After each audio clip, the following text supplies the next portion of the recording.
I? Who is this?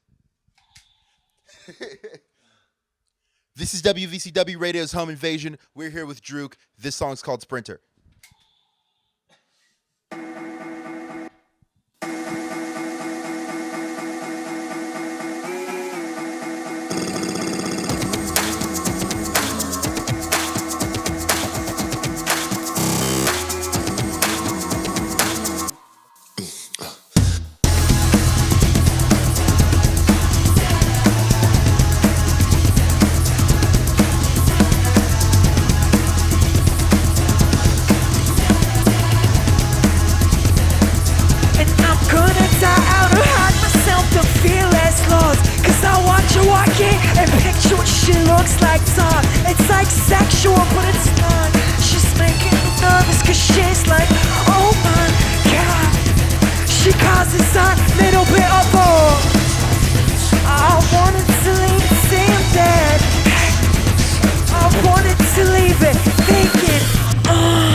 We're here today with Drook. Drook, introduce yourselves. Hey, I'm Tyler. I play drums, clearly.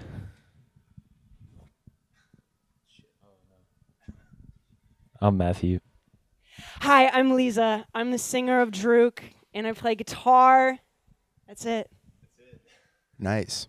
So you guys are currently 7 months removed from your debut record, The Pure Joy of Jumping, which recently won a Newlin Music Prize. How does that feel? I mean, this is a record you all have been working on for years. You mentioned that some of the songs you've been playing for years. How does it feel to get that kind of level of recognition for your debut? I think it's really nice. It feels really special because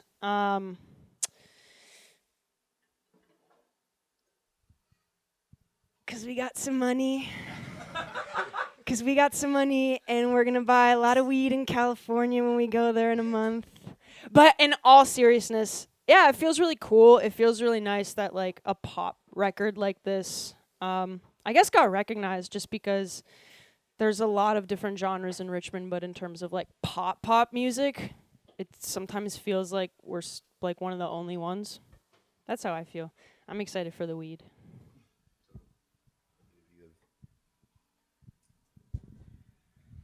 Yeah, feels good just to know that Richmond cared, honestly, because we spent a lot of time away from Richmond last year, like as the record was coming to a head.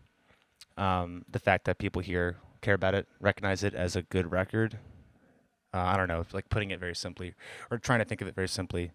It's really sweet. And obviously the money does go a super long way. Like maybe it's like fun to joke about because like we're probably going to spend some of that on like good weed in California. We will. Because it's helpful. Like there's that, yeah, it's like legitimately helpful, but it's going to go a long way. So it's very nice. Artists don't get paid for their work all the time or valued for it with financial compensation. So it means a lot. And the fact they're paying everyone else too, $250 out the fund is like fucking incredible. So good looks, Newlin and Doug, etc.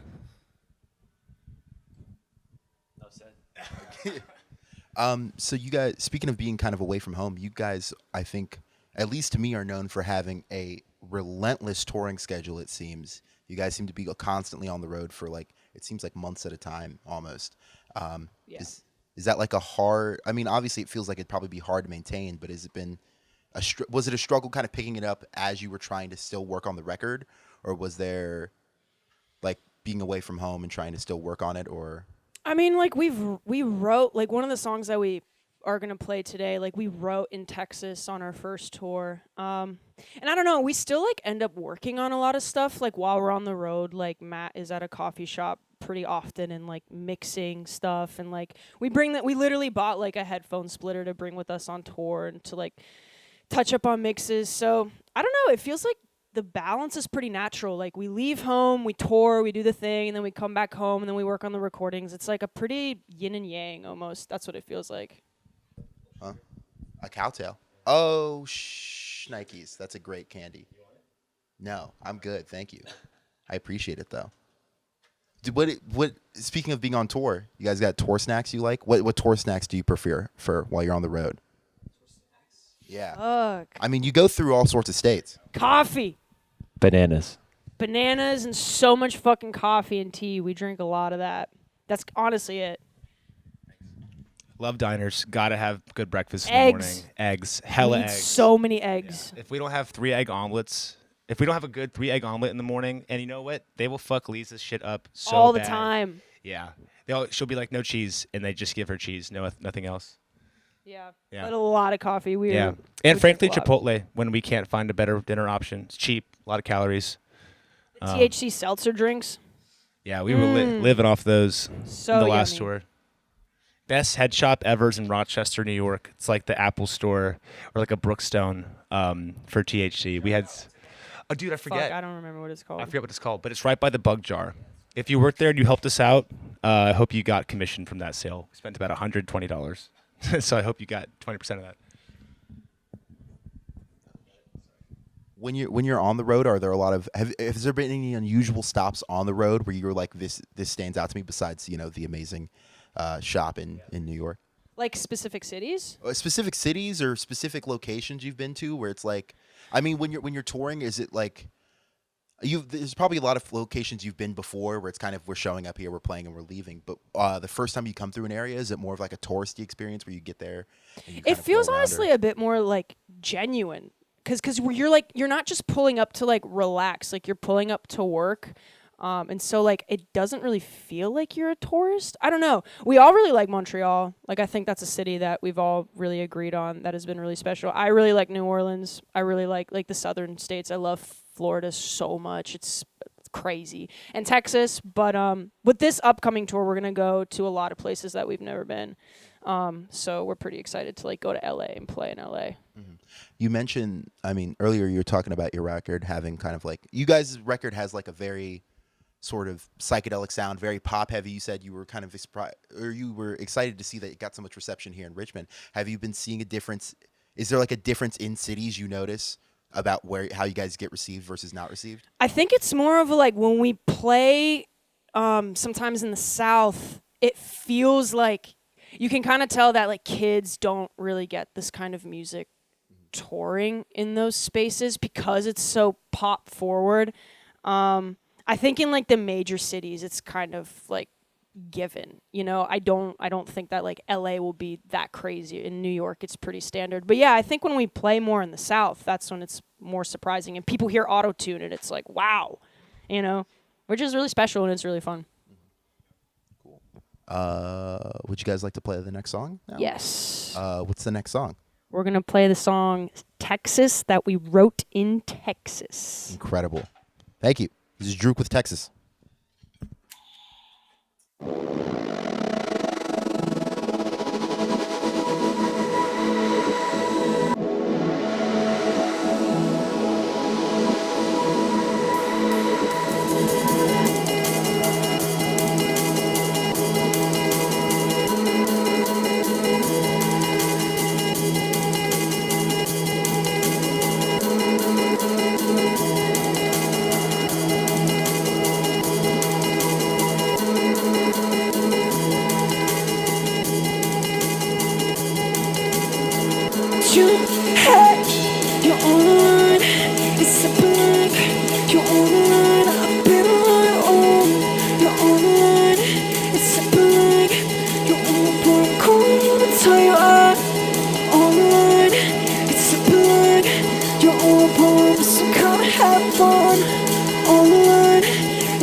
Wow.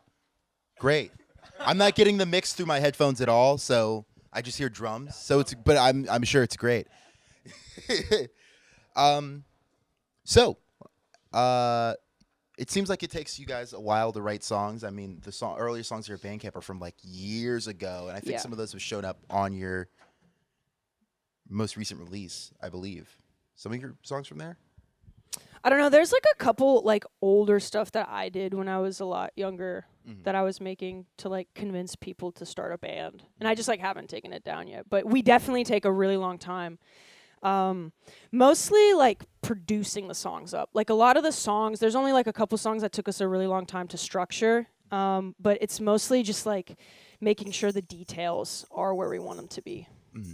How much of that gets ironed out on the road as opposed to when you're rehearsing in here? Like, is it like, do you only play a song live when it's kind of perfect, or is it a lot of going on stage? We like learn so much from playing unfinished, unreleased songs live like all the time. I honestly can't imagine us ever being in a stage where we wouldn't do that, because you just like learn, like drum parts like really get discovered through playing it live. The way that I want to sing it sometimes. will be dictated by the way I sing it live. So it's really important to have that like relationship between playing live and then going to the studio and like back and forth. Mm-hmm. Which of your songs on each one of your ends do you think has changed the most of you for you since you started playing it till now? Yeah, this title track. Yeah, title track, Pure Joy Jumping. Took 50 versions, maybe more, for 3 years of playing it. Huh? Yeah, 2 hours of bounces of different versions, and we only kind of decided on a structure before last March, and then we just accepted it as the structure. Like we kind of pared it down. Begrudgingly accepted it too. Yeah, we just overthought it to the point of like almost imploding, like almost lost complete confidence in it. It had a lot of different lives though, a lot of different verses, and like at one point more of a traditional pop structure. I mean, it's still got like 3 hooks ish, right? Am I missing one? No, it doesn't. No, it's got yeah. It's not. Yeah. Yeah. It's like you forget like what it is even. The Ghost of Past versions definitely haunt me still sometimes, but it's my favorite track on the record, honestly. After listening to it a long time. Is that like is that many? It kind of sounds like that level of revision is kind of rare for you all as a band. But is so in that case, does the average Drook song, does it take like? Is it less comparison wise, or is this just a really hard one to figure out?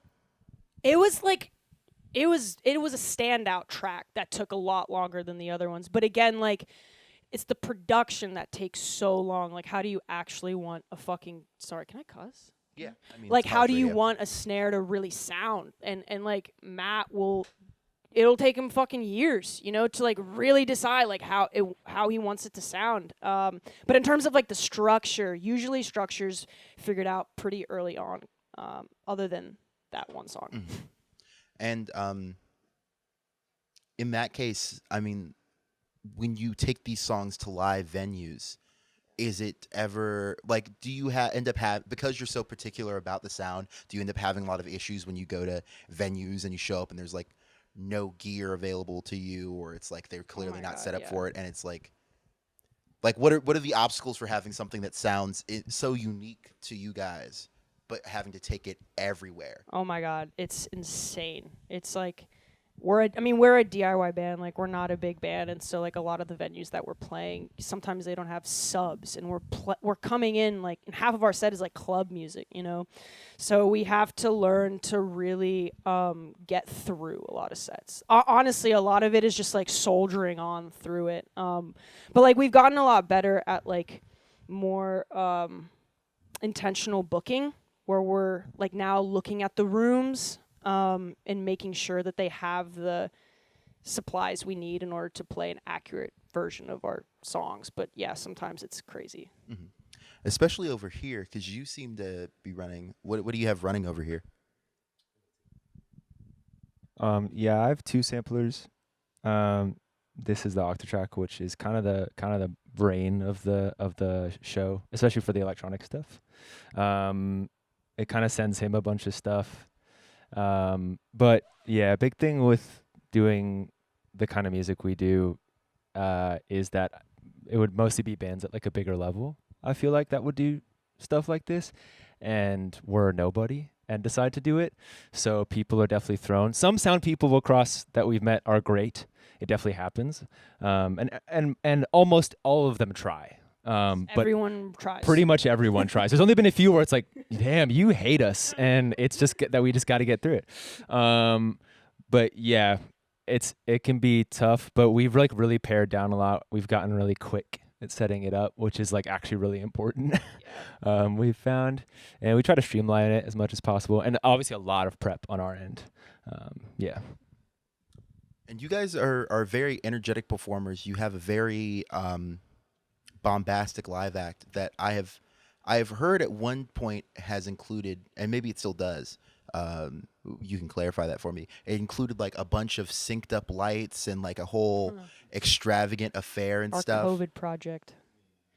Yeah, like one of our best friends, Ethan, is like a lighting designer, and when we like first came out of COVID, we just had so much fucking time, so we were like in this basement, and he would bring these like lighting structures, and we would like rehearse it, and it was crazy. So when we came out, we like had these entire shows prepped, but then when we started touring, like we just couldn't afford it, so we had to go back to the basics. And honestly, it feels really nice to not like feel like you need lights, because I think like we kind of at a certain point started to feel like we needed lights to like emote properly, and we just can't afford it, so we kind of had to do it the normal way, you know.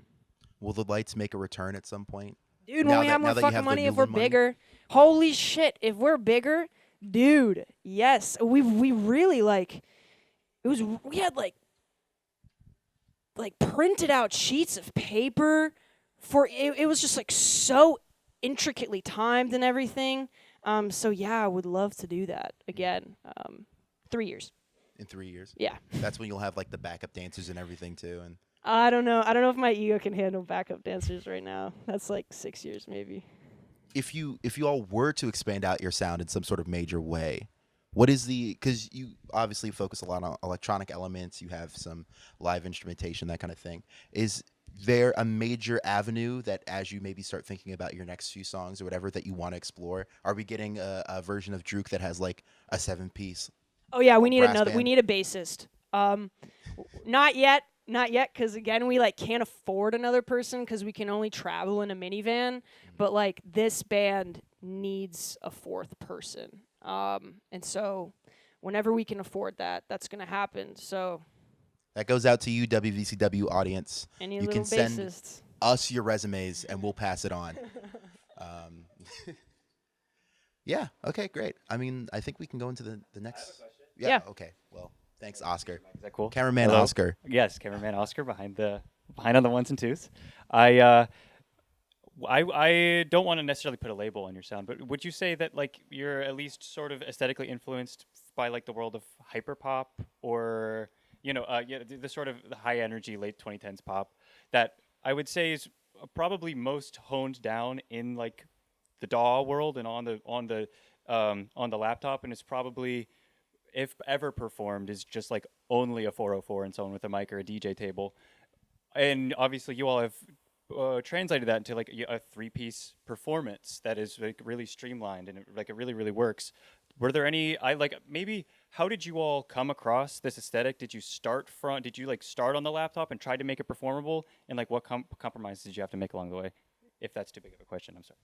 It's a great question, Oscar. Yeah, we during COVID we made an EP basically on 2 laptops, and for like a year and a half we had to figure out how to translate it live. So we kind of worked like that, I guess. I don't know if that's backward or frontward or whatever, but yeah, we had to learn. We had to like watch a lot of bands. We had to watch the way that like Radiohead in the 1975, like, because those are just 2 bands that incorporate a lot of different elements of electronic music into their live setup. And then like other electronic artists, we had to do so much research to figure out what kind of gear we needed to buy. And then like I would really say like a year maybe we would just like spend all the time down here and like learning this gear. And it's gotten to the point where now we can write songs and we can translate them live in 2 practices. We've gotten really good at it. Yeah, but I think hyperpop is like pretty influential to us just because it's I don't know, sometimes I think it's like it's pushing music forward a lot of the times. It can be like repetitive and redundant and stuff, but I don't know. Certain the artists that like led that genre, like Charlie and Sophie, and Gex, like they're just pioneers and we love them. And Arca, oh my god. On that level, you mentioned you call yourselves a pop act. Yeah.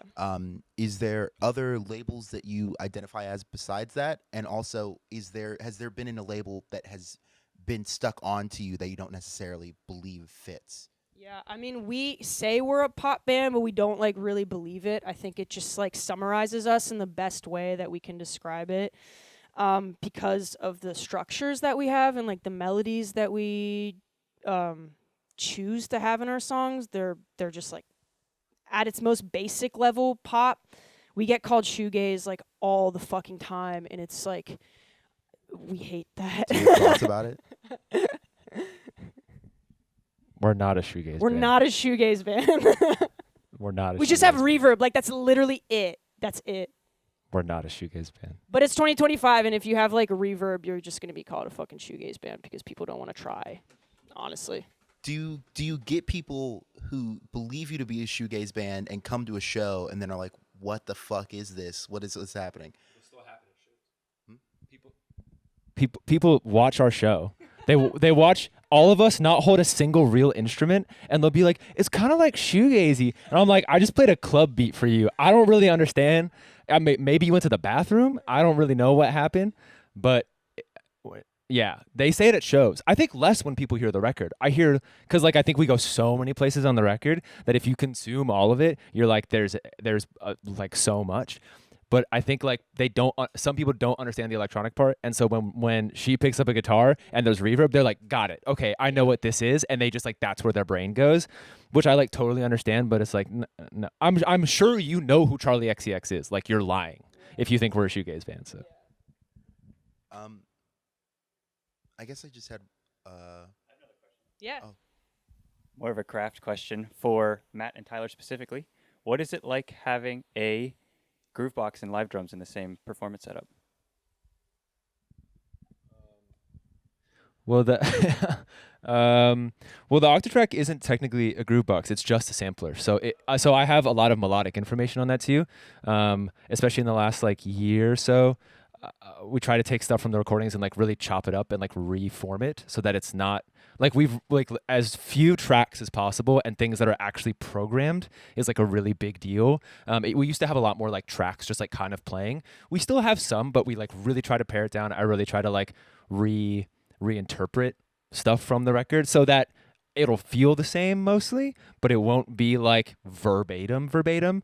And sometimes it's one of those things where like it's kind of just for us. Or kind of sometimes it's just for me. I'm not gonna lie. Sometimes it's like I just want to know that it's different. I want to like actually put in effort to make it different.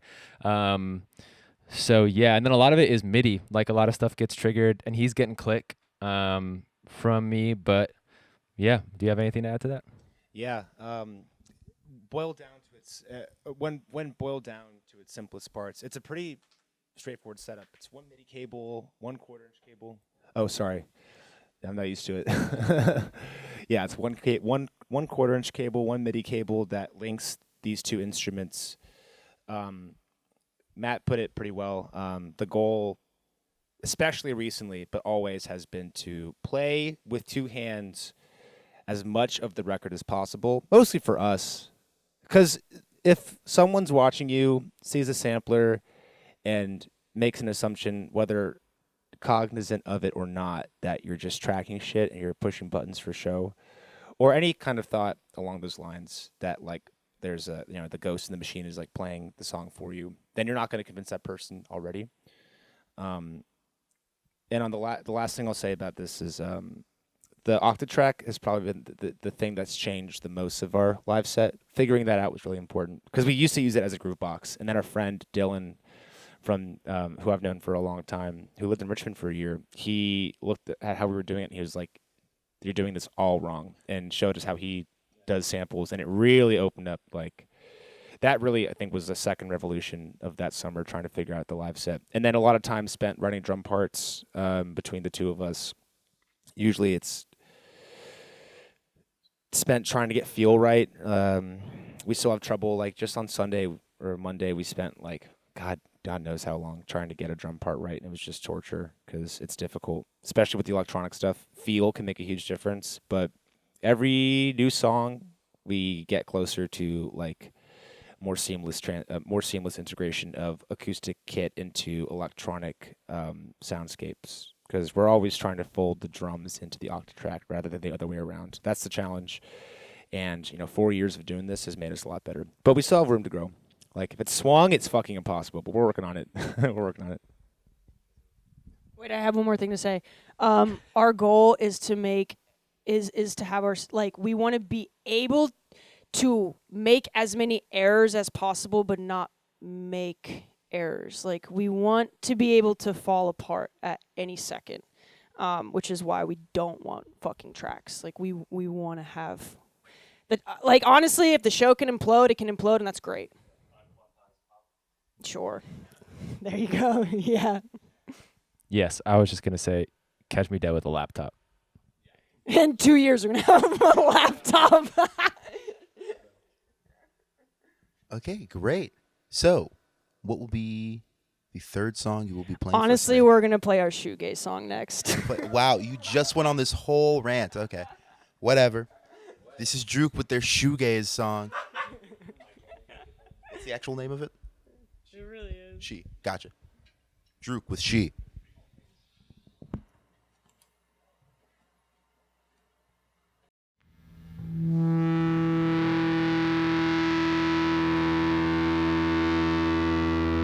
Check.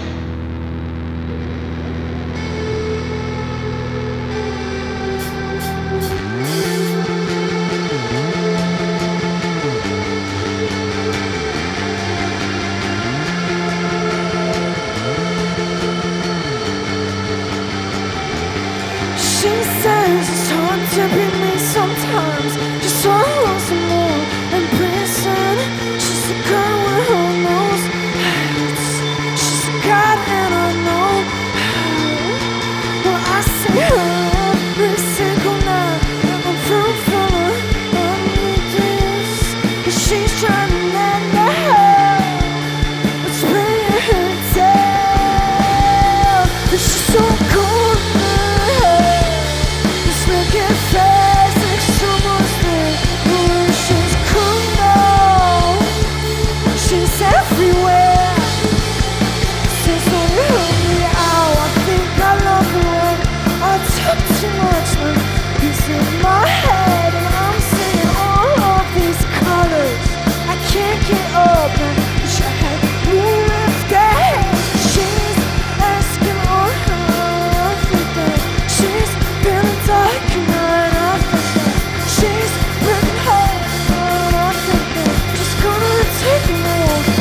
She's so just look at her face and just almost there. Oh, she's cool now. She's everywhere. And she's so cool now. Just look at her face and just almost there. Oh, she's cool now. And she's so far from me. Oh, she says it. And she says it's so hard to see herself. And she says everyone she's happy. And she says it's so hard. She says she's gone. She's gone. She won't say gone. She's so gone now. Shut up. Just look at face.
Really felt it in my chest sitting over there on the stairs.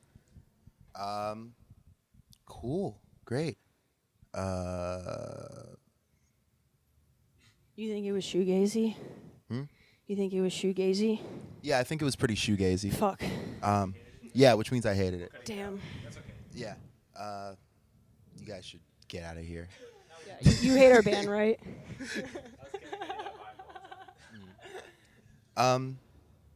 Yeah. Okay. Great. I don't think I have any more questions. I think we can. Oh, when is y'all's next live show? Our next live show is on April 12th in Harrisonburg, Virginia, at the infamous Mac Rock. Ooh. Yes. Are you going? No, I'm not going. I'm Why? preoccupied. I saw a lot of people are playing there. Was it Lip Critic and some other people? Yes. Yeah. Incredible. How do you even get? How do you even end up getting on like a thing like that? That seems like a. You submit.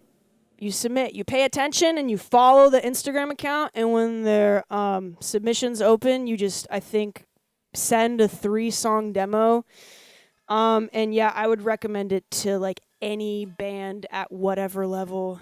Harrisonburg is like an amazing place with an amazing DIY community. It's going through like weird stuff right now with like popular houses kind of closing down. But yeah, if you're a band, I think our first show actually, when the band started, yeah, that $50 is the first money we ever made in this band, and that was at Mac Rock. Yeah. So Wow. yeah, bands just like need to fucking apply, and it's awesome. This is Mac Rock 28, so we're about to approach the 30th anniversary of an insanely, legendary DIY festival. East Coast needs this shit, especially like south of the Mason-Dixon. That's why that 50 ain't never left the wall. Pretty important. So happy to be headlining it too. Feels kind of full circle. First show, next show, And then I think you're about to embark on tour, right? Yes. How long will that be going on for? How many dates? I think we're going to be playing 33 shows, and we're doing the entire country, so we're going to be going to California for the first time, and that's where we're going to be buying a bunch of weed. That's going to be really awesome. But, yeah, it's our first full North American tour because we're hitting a couple dates in Canada, but we're so excited and, like, so grateful that we booked the tour. Ooh. Yeah, we booked it all. Actually, Tyler over there booked the whole fucking tour, so... Yeah. Rough time? Fuck, we're gonna be here for like 20 minutes. Yes. Well, actually, this was the easiest it's been. But I've been booking for like 2 years. And it takes a lot of people who want to help you to make it work. So, like, I was the correspondent for Drook for booking the shit, but like, I mean, I don't want to go down the list of people who've helped us like on this tour and past, but it takes a village, so to speak. But yeah, we'll see how it goes. I mean, we'll fucking see how it goes. I don't know. Yes, yeah, but pretty proud of this one on paper. If it looks good on a poster, I'm cool with it. Vain. Well, everybody at home that isn't in Richmond, go see Drook in a city near you because they're probably coming to a city near you because they play a shit ton of shows. Thank you. This has been Home Invasion. Good night or good morning or whatever. Good afternoon.